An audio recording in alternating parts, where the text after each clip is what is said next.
Hello there my fellow sim racers.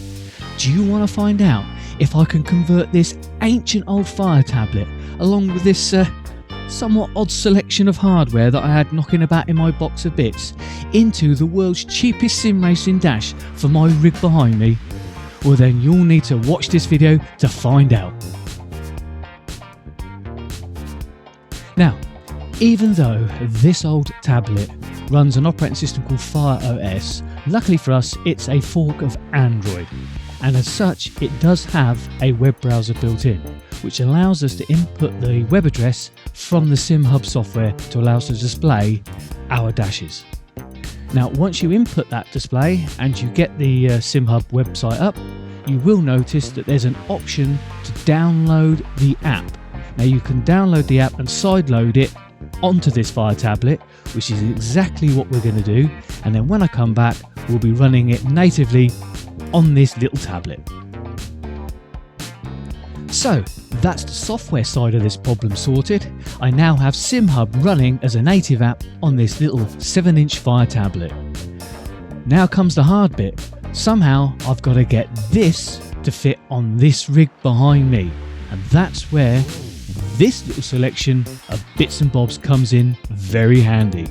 So follow me over on the rig for stage 2.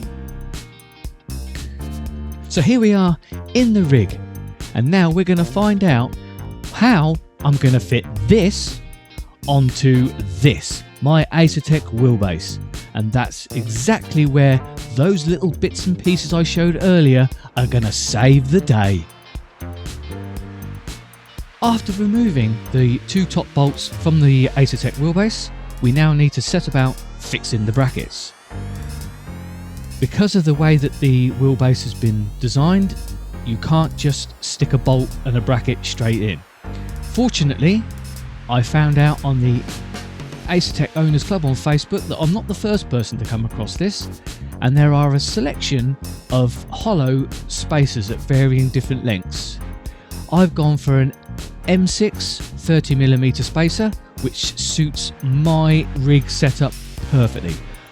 I will have links to these in the description if you want to find out about buying some of your own. So as you can see, it just simply slots in, it fits inside the gap, and it allows me to then mount the brackets.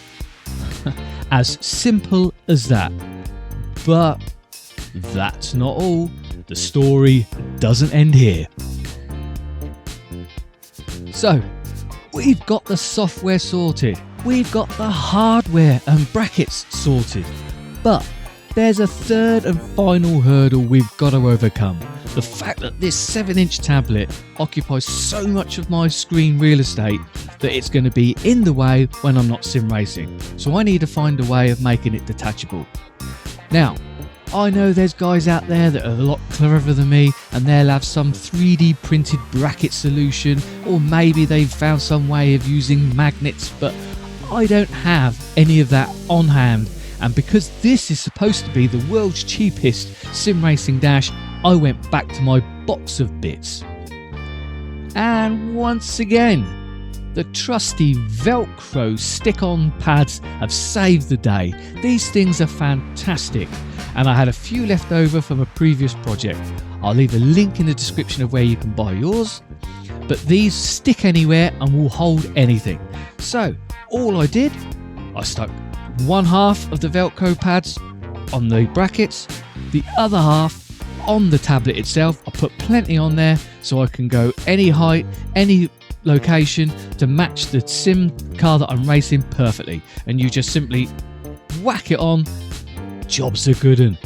It doesn't go anywhere, it doesn't fall off, and just to show that it's nice and snug fit, there's my steering wheel, and I can still turn, and everything works exactly how it should.